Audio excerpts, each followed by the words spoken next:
Hi, I'm Tim. Welcome to Watches Tonight. This is the 1916 Company, and I have Garrett over on the switcher.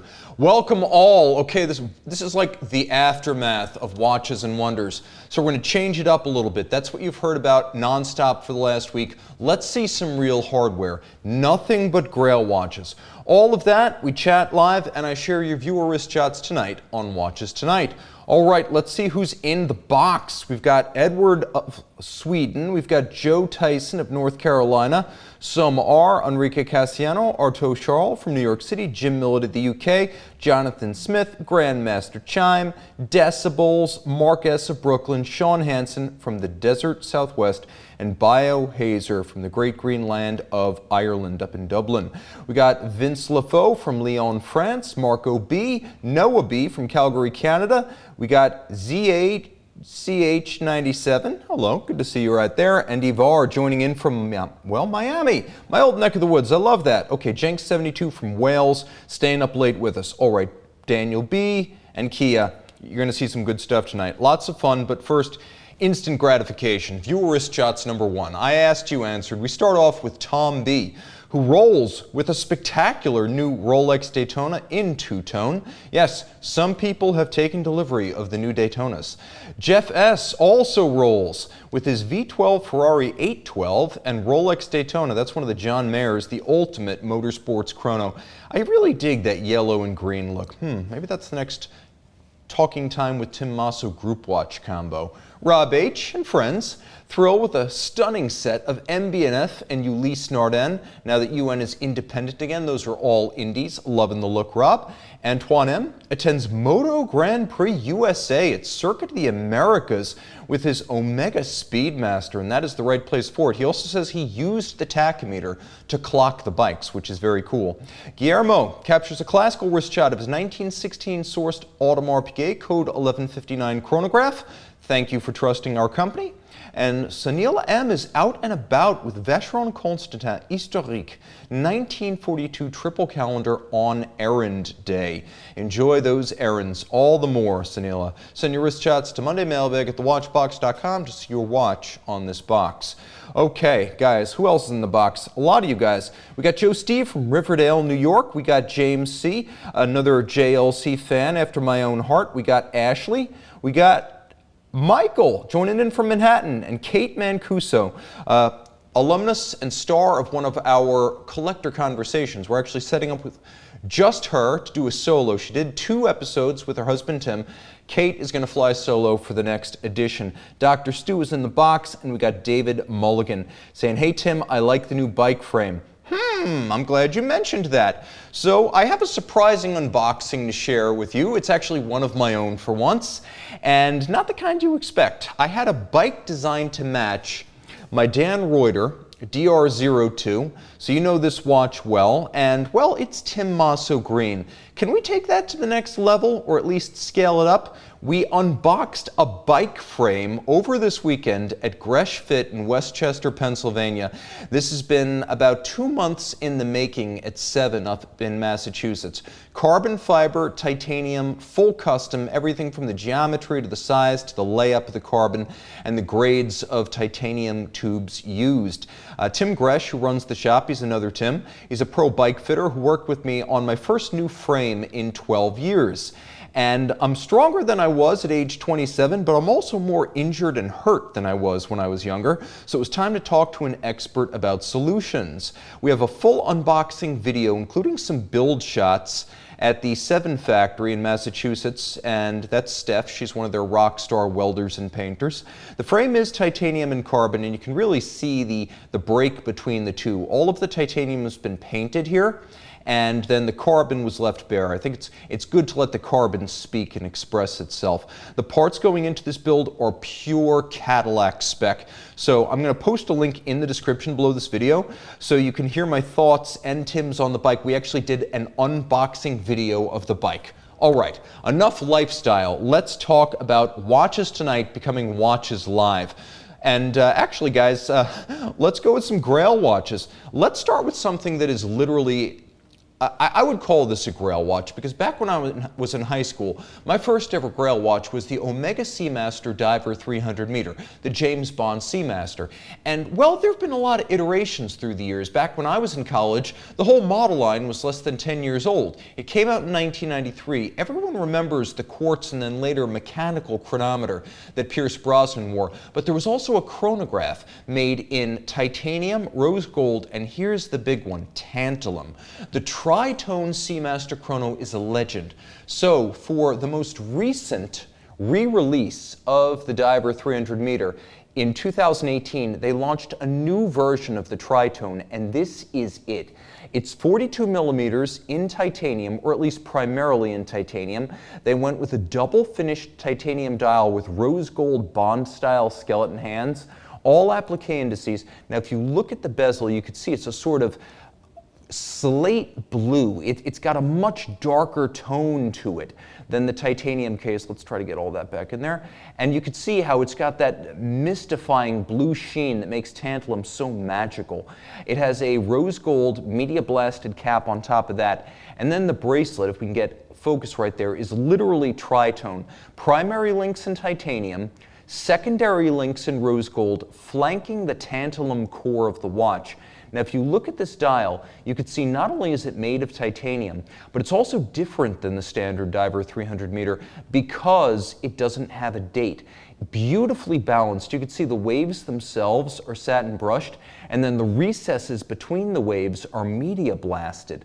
The watch, 300 meters with helium escape valve. You don't give up any functionality. It's got all of the bells and whistles. I could not have imagined this level of quality back when I got my Diver 300 meter in 2002. You could see inside there's now a push button slider that allows you to incrementally size, and then there's also a fold-out dive extension, so you have the ability to gain, I'd say altogether about 20 millimeters of extensible length, so you can really tune right there. Through the case back, oh, this camera's going to be the death of me here. Let it get its bearings again. You could see there is a hippocampus silk screened onto the back. This is a 55-hour master chronometer, shock-resistant, anti-magnetic, METAS certified beyond COSC standards. 55 hours with a hacking seconds function. A very, very cool watch. And because this takes me back to where I started with luxury watches, I'm going to give you a wrist shot here so you get a sense of how it fits. To me, this is a grail watch. There are some people, they don't want minute repeaters, they don't want tourbillon, they're not hung up on vintage watches. They've got a specific watch in mind, and you know, maybe they're blue-collar folks who don't make enough money to buy a Seamaster every 2 weeks, or they have to save up over the years because they've got a family and they've got the money, but it goes into the kids, it goes into the home, or it goes into the business if you're an entrepreneur. A lot of folks who don't have a lot of spare cash will look at a Seamaster or a Speedmaster, and that's their grail watch. And there's nothing wrong with that because this watch is a dream that can come true. With some discipline, some focus, a little bit of budgeting, this is a watch that looks really good. 50 millimeters lug to lug, so it's bigger than it was in the past, but it also has pivoted end links, so it's not as broad across the wrist as the same watch as a 41. This watch as a 41 was about 52, 53 millimeters across the wrist. It's a lot easier to wear with the pivoted end links. And you might wonder, well, what's it like to wear? It's titanium, but it's also rose gold and tantalum. So is it light? Is it heavy? What does it feel like? Well, I think they average out. It feels like a stainless steel version of the same watch. So it doesn't feel unnervingly light or toy-like, but nor is it as super dense as, say, something like an Audemars Piguet Royal Oak in tantalum. Those exist, by the way. Take a quick look at the profile, see if the camera will focus on this. There we go. Individual numbering plate on the flank with color contrasting screws. A really beautiful watch and very, very special. Let's jump into the box, see what you guys are saying here. Okay, Eric Nielsen saying, first impression on the Green Diver 300 meter my wife gifted me. 1, the bracelet size to my wrist feels great, and 2, would totally work as a 2-tone, or in this case, a 3-tone watch.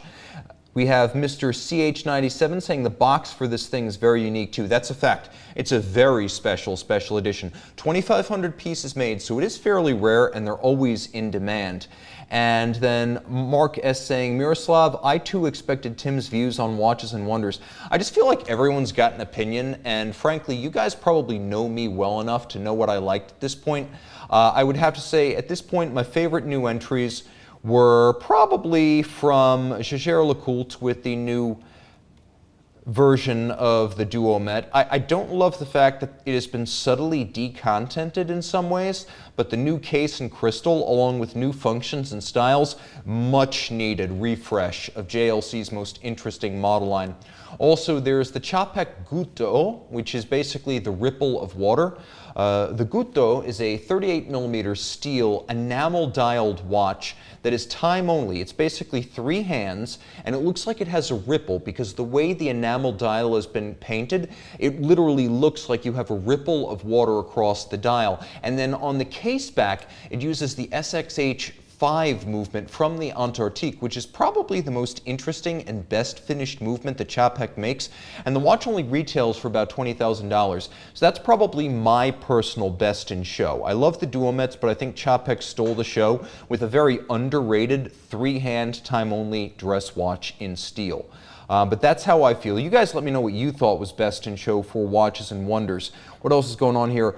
Ilium saying, I have a couple of Seamasters and they are great watches. Got to agree with that. Celine Driver saying, I have a Grail watch in mind, Tim, from a brand you may or may not know, a Zelos Mirage Tourbillon. Only 10 exist. I'm actually familiar with that watch. I remember at one point I did a feature on good value in tourbillon watches, and that was one of them. Steve 1010 saying, good afternoon, Tim. What do you think? Well, I think now you know what I think about watches and wonders, and we have Vince LaFaux saying the Chapek Promenade Goutte d'Eau is lacking indices to read the time, in my opinion. Yes, but it's also a deliberate style. It's kind of like the Movado Museum watch. It's not that they forgot to put the indices there. It's a deliberate style statement, and maybe one that's a little bit more artistic and whimsical than is strictly required by the world of time telling. But then again, there are some watches that tell very good time in a very easily readable format, and they're not luxury. And then you've got this Chapek, which is maybe a guesstimate type dial, but it's a work of art. That really appeals to me, even though I do generally prefer indices on my dial. Mark S. asking, how has the Duomet been decontented? A couple of things. It looks like that they've gone with pin buckles on most of them. I could be wrong on that, but I think most of them do feature pin buckles. When I had mine, it was a full clasp. Also, I haven't been able to confirm this, but it certainly looks like they went with brass movements that are rhodium plated. It used to be German silver. I don't think they would be bright and silvery if they had stuck with the old material. Okay. What else is going on here? We got Jim Millett saying, Green Dial Overseas were my favorite releases this year. We have Omid saying, I loved the return of Patek Philippe Ellipse on a bracelet. That is right, a full integrated bracelet Ellipse, a beautiful watch, and I'd actually hoped they would do something with the Ellipse. That definitely qualifies. We have Brian S. saying, Rolex 1908 in platinum, yay or nay? Yay. That's what it should have been last year. Beautiful guilloche dial, platinum case, truly special. All Gags 117, evening all from Ascot, UK. Okay, now let me show you something that is another example of a watch that you could really make happen. Not because it's simple or entry level or designed to be accessible, just because the trends of fashion and the currents of fashion can be difficult to explain. And what we have right here is a fantastic watch from Breguet. So you're looking at the 3137BA. This was one of a couple of models designed in the early 80s by Daniel Roth when he worked at Breguet, and he was essentially in charge of their watchmaking. Watchmaking, design, artistry, all of it was under him. He was the new Breguet at Breguet before he made watches under his own name. Now the watch you're looking at right here, 3137BA, was designed after the Breguet pocket watch number 5. So we've got a power reserve, we've got a moon phase, and then Roth replaced the pocket watch's running seconds indicator with a date indicator. Now this is a solid gold dial that's been turned on lathes, so it's the real deal. This is also a case whose lugs have been welded on and whose flanks have been cold rolled to create coining. And then you turn it over and you're just knocked out by the Breguet caliber 502. It's based on a Piguet P71, but it's been entirely freehand engraved, 5-position adjusted, and every single surface has been freehand enhanced. You could see that it's a 3/4 style rotor automatic, every surface with a fleurissant or floral design, a little bit like banknote scrolling. If this came from a brand like Patek Philippe or FP Journe, forget it. It would break the bank deep into 6 figures and probably only sold on approval from Terry Stern or Journe himself. But because this is a Breguet and people don't understand how handmade these are, or how rare they are from the 80s and early 90s, or how integral Daniel Roth was to creating the designs, they don't realize that this watch is very much a piece of modern independent horological history because they don't connect the dots. And this watch, which is about 36.5 millimeters in diameter in yellow gold, is both independent horology and true vintage.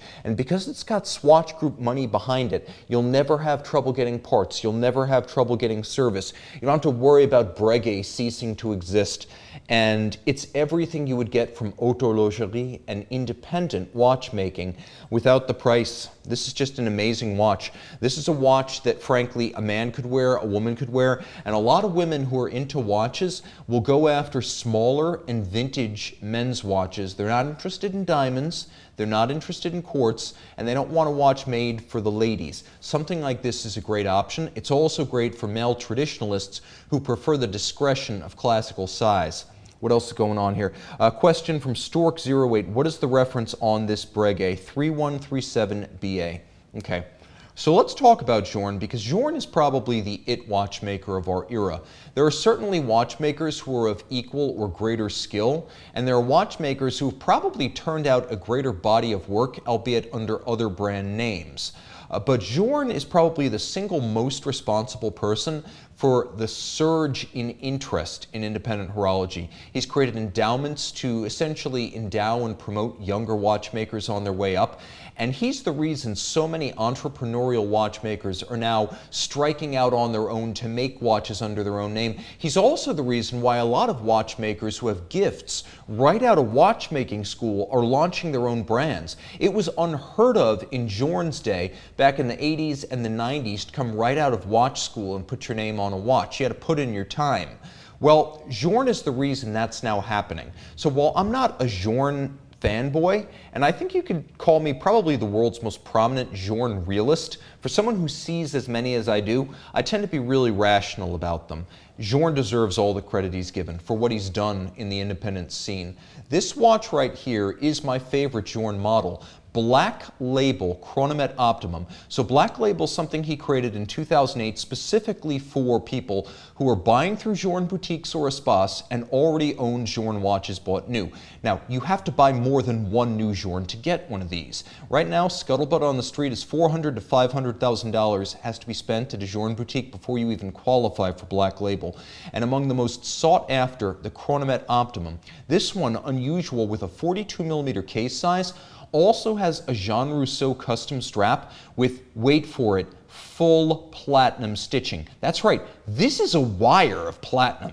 The watch has a blackened gold dial, a platinum case, and a movement made of solid gold. Now I'm going to show you how this works, because this is a rare watch that has both sweep seconds and deadbeat seconds. For 45 hours, as you can see on the power reserve, the remontoire constant force device operates. So you get constant force from the twin barrels in parallel. Flip it all over, now you can see the movement is made of solid gold. So black and gold dial, solid gold movement, and a platinum case. Take a good look here. This movement has twin barrels in parallel. The deadbeat second system sits over the remontoire, which actually kicks 1 second worth of energy downstream to the escapement each second. Now it also has a double direct impulse escapement system. So there is no Swiss lever here. There are 2 titanium wheels that directly impulse the balance, each one in the balance's 2 directions of travel. So you wind up with less friction, longer power reserve, and a better timekeeper. Journe has called this the most accurate mechanical watch he knows how to make.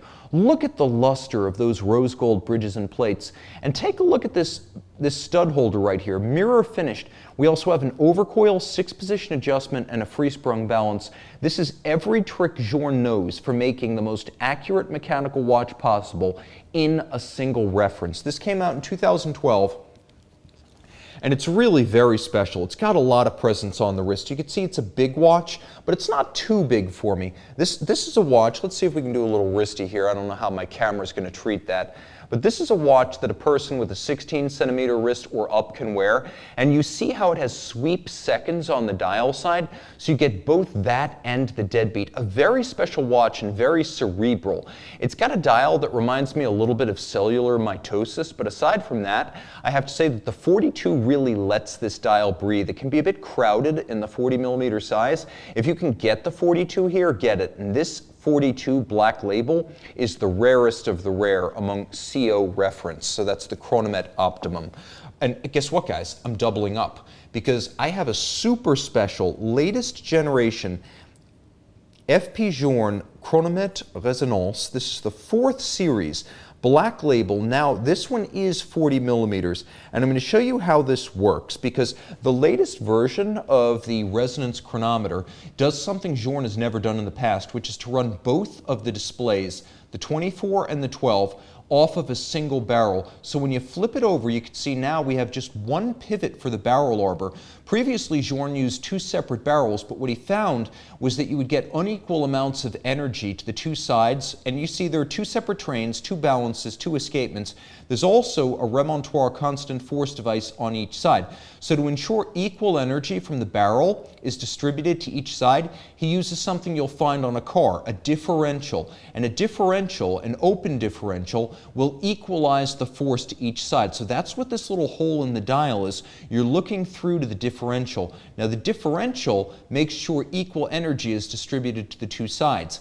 Each one of these little jumping remontoire d'égalité ensures that constant force is applied to the escapements. So even as these barrels run down, the remontoire ensure the barrels, well, the barrel, does not directly drive the escapements. So what happens is, as long as you wind this watch at the same time every day, you will always get constant force to those 2 escapements, and because of the differential, the same amount of energy to each train. You then use this little golden pinion screw and this rack right here. There's a rack and a pinion system that allows you to change the distance, which is minute, between the wheels so that they can begin resonating. And when they do resonate, they are locked together by harmonic resonance. And so they will vary relative to each other by less than 5 seconds a day. And if one, because of a shake of the wrist or a concussion, runs fast, the other, which is coupled to it and running in the opposite direction, will slow it down. That's the idea behind the resonance chronometer. This is not just a dual time, but here's the thing. It takes about 7 to 10 minutes for resonance to gain purchase on the watch. So you need some way of synchronizing these seconds hands, because if they don't start synced, they're probably not going to be synced when resonance begins. So now I have a flyback mechanism that allows me to recenter and restart and synchronize. Now they're going to stay locked together. By the way, ostrich leather strap right here. And once again, we have black label. This is the version of the watch that came out in 2020. Not only is exclusive to Journe boutiques and not only to prior Journe buyers, but only a certain number of each model can be made black label each year, further constraining the supply, which makes it very, very special. All right, let's see what's going on here. Vince LaFaux asking, does any of the Chronomet Optimum have a COSC certificate? No, but what I've done is I tested it in 6 positions because Journe says whenever you see Chronomet on one of his watches, he has a higher standard than the COSC. And my first thought was, yeah, whatever, okay, sure. And I checked a couple. I checked the Chronomet Bleu and the Chronomet Optimum and the Tourbillon Souverain, which he describes as a chronometer. And I found that, yeah, they were running better than COSC. In 6 positions, tested for a few minutes, to be honest, but that's how these things are done on chronoscopes. At full wind, yeah, they were keeping time. They were all between like +1 and +3 seconds per day, which is very good and beyond COSC standards. Right here, we have Celine Driver saying, today I celebrate owning my Celine 24 years. She makes me very happy.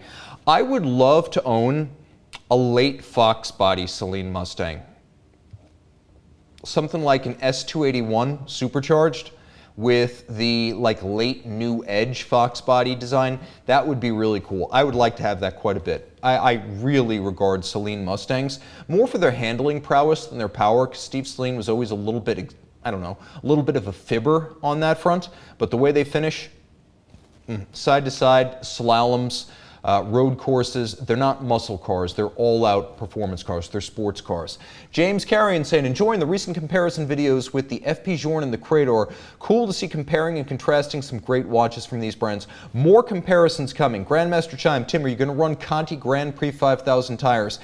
Yeah, on different wheels, it's going to be a combination of Veloflex Corsa Evos and Continental Grand Prix 5000s. What else is going on? We got Design Atelier joining in from Aruba. We got Ichimongo joining in from Montreal, which I definitely appreciate. And then Jim saying, happy Tim gave some attention to the gray ceramic blue dial bath scaff last week. Got it on the wrist now. That is an incredible watch. Okay, speaking of incredible watches, let's talk about de Bethune. Now, of course, we own the company, but look, I'm on record since 2016 saying de Bethune is my Grail watch brand. And we've got my de Bethune Grail watch in the building right now. It wasn't ready to go on the show, but we have the white gold DB Digital in-house right now. It is my Grail of Grails. Price no object. That's the one I would want. This right here is the DB28 Maxi Chrono. If you want a chronograph, this is your Grail chronograph. We have hours and minutes, yes, but we also have chronograph hours, minutes, and seconds here. On a circular scale, we have a 60-second, 60-minute, 24-hour chronograph. That's what the Maxi Chrono is. You could see there are 5 hands coaxial. This is also a rare DB28 that has a solid dial. Not everyone loves the open dials, so this would be right up your alley. We have caliber 2030 on the back. Now, I don't know how well you can see this, but every single bridge has been black polished, skeletonized, externally and internally beveled. It's got a 36,000 vibration per hour beat rate. It has 3 independent column wheels and 3 independent clutches with a 5-day power reserve. And as I operate it, let's see if we can see these column wheels in action here. You have the crispness of those 3 perfectly synchronized column wheels. The watch is big, make no mistake, at 46 millimeters, but in zirconium and rose gold. Let me show you how this wears. This is a watch that, though big, is super flat. It's about to slide under my cuff. It's not too broad across the wrist. It is large, but it's not extravagantly or unnecessarily large. It's just a very big movement. It's a very large mechanism. And of course, the Maxi Chrono system exclusive to de Bethune uses a different type of clutch for each indication on the dial. Lateral clutch for the hours, oscillating pinion for the minutes, vertical clutch for the seconds. So each one has the amount of precision that is necessary given its span of operation. So hours, minutes, and seconds. All of that in a watch that really is quite thin and just hugs the wrist. The way it fits, absolutely spectacular. This is a chronograph done right, and this is a chronograph done the way very few do. I don't know how well you can see it, but the balance right here is made of a combination of white gold and silicon. The wheel is silicon, the balance is white gold.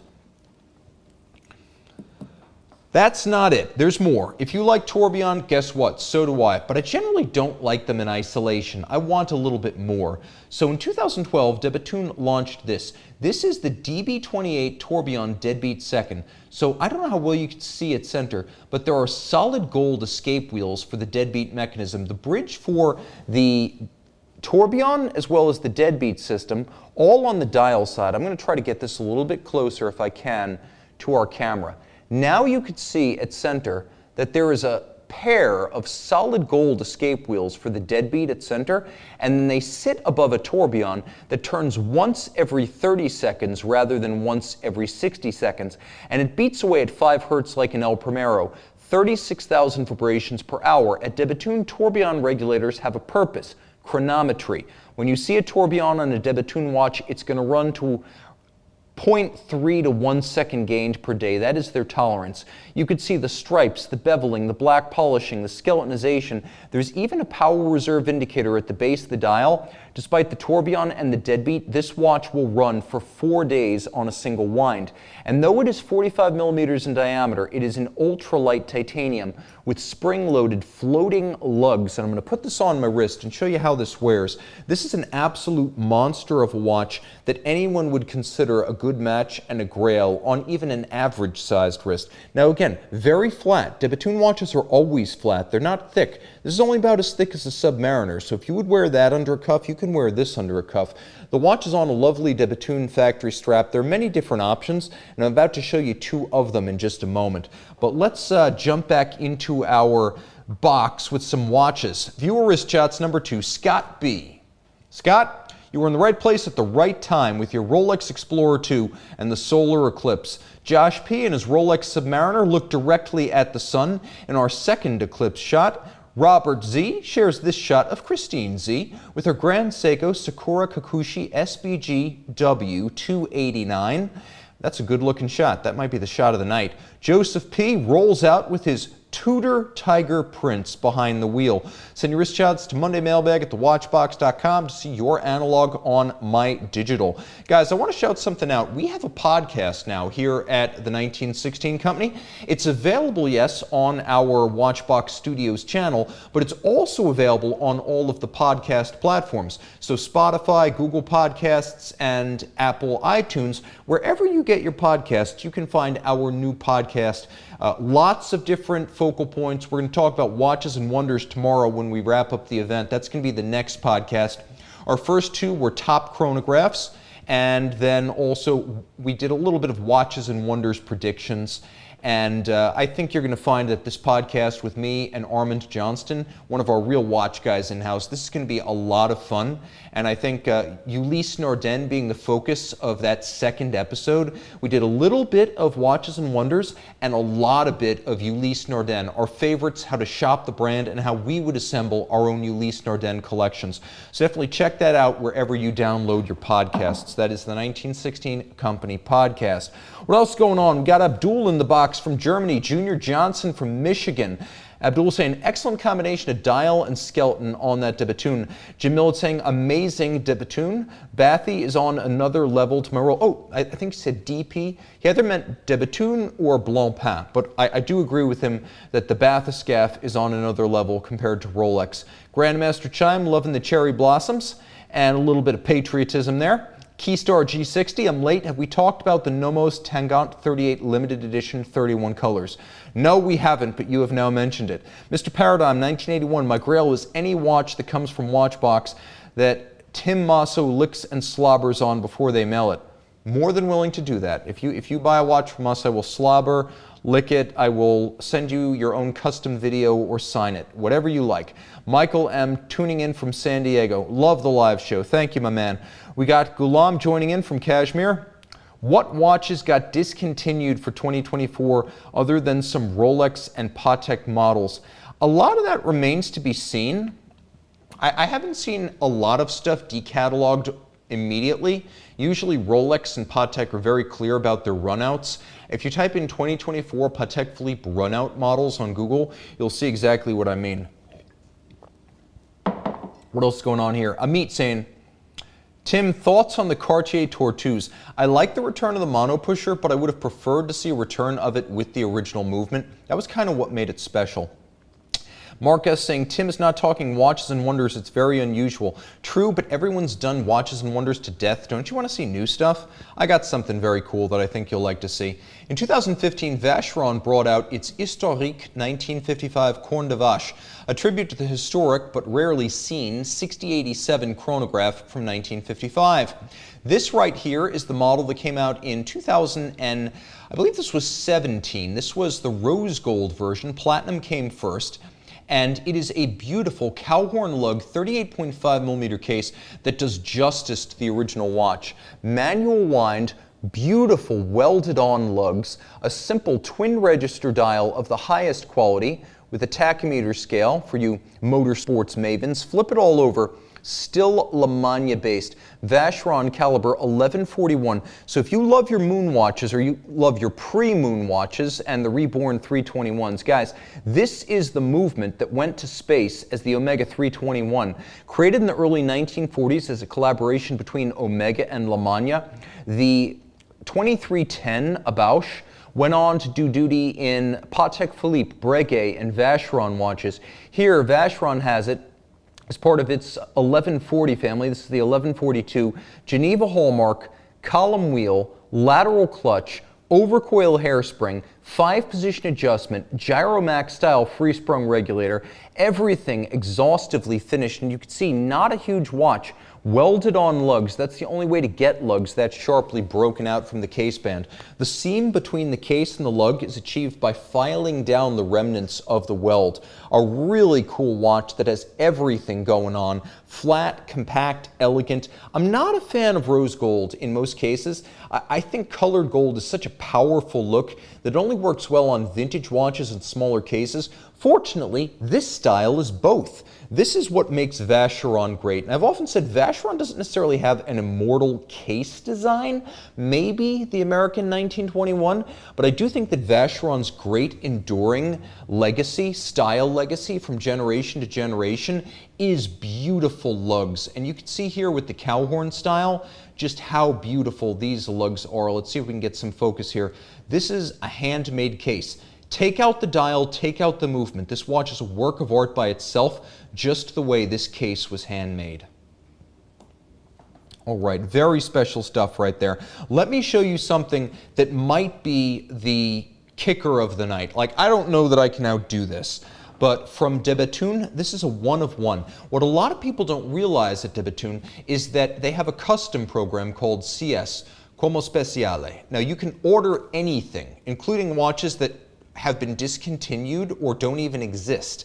Sometimes people just want a variation on something rare. Well, 10 examples of the DB28 steel wheels tourbillon were made in 2020. This is a one-off that represents that watch made in a single example with sapphire bridges, sapphire mainspring barrels, and instead of the blue sapphire from the steel wheels tourbillon, here we have burgundy sapphire. And remember I mentioned de Bethune straps before. This one will come on a matching burgundy strap. We're talking 5 days of power reserve, hand finishing, one of one. There is only the one you see. There will be no more. You could see that the chaptering for the hours is also in burgundy. You could see on the back that all of the firing of the case back to achieve coloration of the chaptering also in burgundy. Look at the engine turning, the pegwood engine turning on that base plate. Power reserve indicator on the back for the 5-day power reserve. Once again, we have a titanium case with floating lugs. The watch is only 10 millimeters thick, or thin, I should say. Variable geometry, 43 millimeters in diameter. We need a little bit more light in here, but you can see that 30-second tourbillon flying away at 36,000 vibrations per hour. De Bethune's tourbillon is the lightest in the world, 18 hundredths of a gram. It's made of silicon, it's made of titanium, and it's made of white gold. This is, for me, the standard by which all other tourbillon watches are measured. Everything is hand finished, and de Bethune making dial, case, and movement in-house. Let me show you what that means on the wrist. Super flat as my wrist hair. Actually, I've got wrist hair that's higher than this watch. I'm Italian, it makes sense. As you can see, it's also easy to wear, light, almost like a second skin, sapphire and titanium and some leather. That's it. It wears on the wrist like a toy, and yet the watch is as robust as anything de Bethune has ever put out. They want you to wear their tourbillon watches. They're designed to be extraordinarily shock-resistant, durable, and everyday practical. This is an example of what's possible through the CS. Now, this is a one of one. Any of you could have the same from de Bethune. There's some watches like the DB29 Maxi Chrono and the Dreamwatch 5 that are only made custom. So if you order one, you better have a good idea of what you want, because you're not getting stock. All right, Mr. Wong, greetings, Tim and the Talking Time with Tim Mosso group watch people. We have Some are saying maybe there's a 0 of 1 prototype somewhere, you never know. Always possible. I've seen my fair share of de Bethune prototypes, but given where I live, that's not a surprise. We have Ali asking, Tim, great seeing you at Hyde Park in Newport. Have you seen the de Bethune Purple Rain in person? Looks phenomenal. Yes, it was great to meet you. It was great to have a little bit of time to like unplug from YouTube with collectors. That was really cool. We're out in Hyde Park, guys, by the way. Check us out. Newport Beach, California, the 1916 company. I've seen the Purple Rain. It is awesome. The size is fantastic. The weight is unreal. The detail is extraordinary. And if you want to see what I thought, check out my 1-minute review on Instagram and my long-form review on YouTube, recently posted. Okay, so you might think that I'm playing favorites here because we own de Bethune, but I try to give proper due to every watch, which includes watches made by companies we don't own, but which I adore deeply. So, 2 years ago, we had the enamel dial H. Moser & C Endeavor minute repeating tourbillon, and now I have that watch right here for your enjoyment. 40 millimeters in grade 5 titanium and a 20-piece limited edition. Let's see if I nailed the 1259.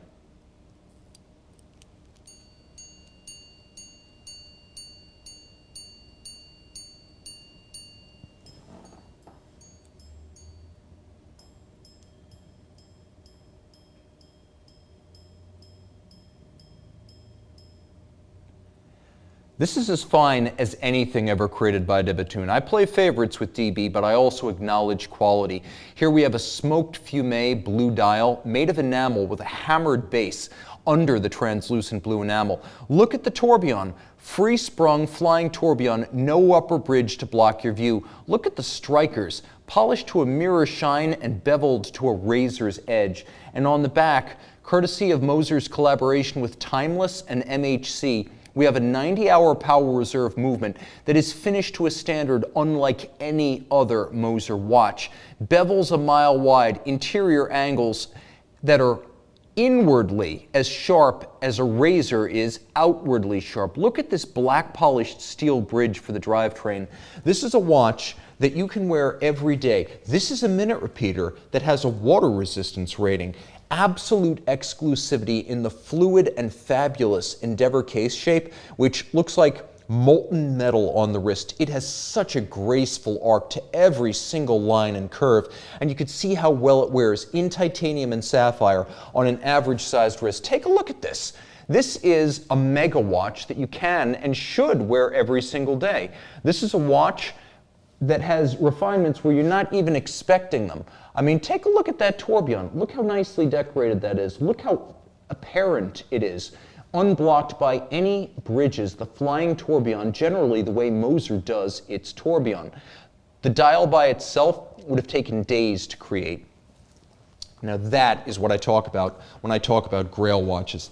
So where am I going to end? I'm going to end with something that is completely unlike anything you've ever seen. From Waco, Angelus, and Alain Silberstein, we have here the U11. Now this is the U11 streamlined tourbillon. It's based on the Angelus U10 Lumiere, but Alain Silberstein has redesigned it. Only 4 of these were created with Eastern Arabic numerals. We get a flying tourbillon with a 90-hour power reserve from Angelus, which is the ultra haute de gamme brand of the manufacturer La Journe.